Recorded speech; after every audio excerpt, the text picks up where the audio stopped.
நேற்று போன ஏர் ஷோவில் பயங்கரமாக மூஞ்சி டேன் ஆயிடுச்சு. ஸோ அதுக்கு வந்து ஒரு சின்ன ரெமடியோட ஹிந்தி கற்றுக்கலாம் வாங்க. एक कटोरा में बेसन डालें. कटोराना பவுல் கிண்ணம், பேசன்னா கிராம் ஃப்ளவர், தாலேன் அப்படின்னா போடுங்க அப்படின்னு அர்த்தம். தோடா காஃபி பவுடர் தாலேன். காஃபி பவுடருக்கு என்னன்னு தெரியல, எனக்கு நான் தெரிஞ்சதுன்னா கமெண்ட் பண்ணுங்கள். தோடா ஹல்தி பவுடர் தாலே. ஹல்தி பவுடர்னா மஞ்சள் தூள். தோடா சேத் மிலே. சேத்னா ஹனி. नेक्स्ट चुकंदर का रस मिलें. चुकंदर ना बीटरूट, रस ना जूस. नेक्स्ट दूध.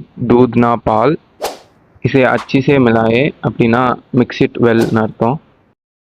இது அப்படியே ஜென்டலாக எல்லா இடத்துலையும் அப்ளை பண்ணிக்கோங்க. மஞ்சத்தூளும் தேனும் சேர்ந்ததுனால பாய்ஸ் வந்து பியர்ட் அண்ட் முஸ்டாச்சில் படாமல் பார்த்துக்கோங்க.